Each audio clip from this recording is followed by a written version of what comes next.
ನಾವು ನೋಡ್ತಾ ಇದ್ವಿ. ಅಣ್ಣ ಬಸವಣ್ಣವ್ರನ್ನ ಇವತ್ತು ದಿವಸ ನಾವು ನಮ್ಮ ಕರ್ನಾಟಕ ರಾಜ್ಯದ ಸಾಂಸ್ಕೃತಿಕ ನಾಯಕ ಅಂತ ಮಾಡಿದ್ವಿ. ಬಹುಶಃ ಅಣ್ಣ ಬಸವಣ್ಣವರು ಇಡೀ ಭಾರತ ದೇಶದ ಸಾಂಸ್ಕೃತಿಕ ನಾಯಕ. ಯಾವಾಗ ಈ ಸುಂದರ ಸಮಾಜ ನಿರ್ಮಾಣ ಆಗ್ತದೆ, ಸಾಮರಸ್ಯದ ಸಮಾಜೋತ್ಸವ ಆಗ್ತದೆ ಅಂದ್ರೆ ಇವತ್ತು ಇಡೀ ಭಾರತ ದೇಶ ಇವತ್ತು ದಿವಸ ಯಾವಾಗ ಬಸವ ತತ್ವಗಳನ್ನ ಇವತ್ತು ದಿವಸ ಪರಮ ಪೂಜ್ಯ ಸಂತರ ಇವತ್ತು ದಿವಸ ಸೂಫಿ ಸಂತರ ಅವರ ಸಿದ್ಧಾಂತಗಳನ್ನು ಒಪ್ಕೊಳ್ತೀವಿ, ಅವಾಗ ಇವತ್ತು ದಿವಸ ಬಸವ ಭಾರತ ಆಗ್ತದೆ, ಒಂದು ಸುಂದರವಾದ ಸಮಾಜ ಇವತ್ತು ದಿವಸ ನಿರ್ಮಾಣ ಮಾಡಲಿಕ್ಕೆ ಸಾಧ್ಯ ಆಗ್ತದೆ.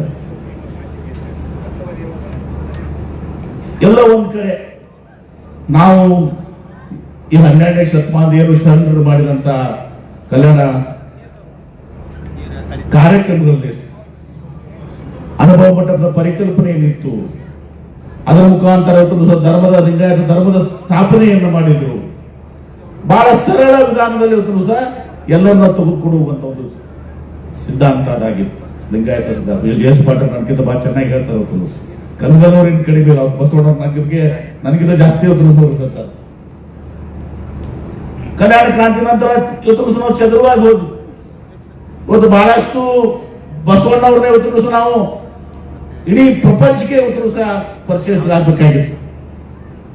ಕಾರ್ಲ್ ಮಾರ್ಕ್ಸ್ 16ನೇ ಶತಮಾನದಲ್ಲಿ ನನ್ನ ಮುನ್ಸಿಪಾಲಿಟಿ ಅವರು ತಮ್ಮ ಚಾರ್ಟರ್ ಕೊಡ್ತಾರೆ.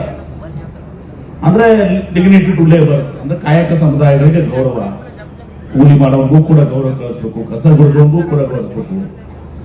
12ನೇ ಶತಮಾನದಲ್ಲಿ ಸೂಳೆ ಸಂಕವೂ ಕೂಡ ಗೌರವ ಕೊಟ್ಟಂತ ಸಮಾಜ ಇದೆ, ಸಿದ್ಧಾಂತ ಇದೆ.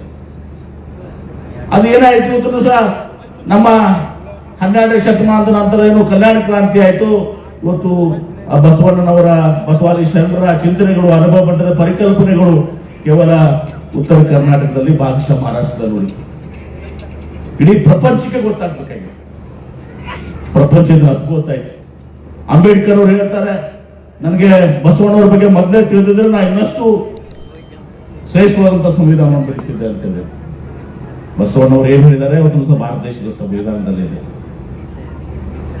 ಬಸವಣ್ಣವರ ಸಿದ್ಧಾಂತಗಳಿಗೆ, ಬಸವಾದಿ ಶರಣರ ಸಿದ್ಧಾಂತಗಳಿಗೆ, ನಮ್ಮ ಸಂವಿಧಾನಗಳಿಗೆ ಏನು ವ್ಯತ್ಯಾಸ ಇದೆ? ಎರಡು ಒಂದೇ.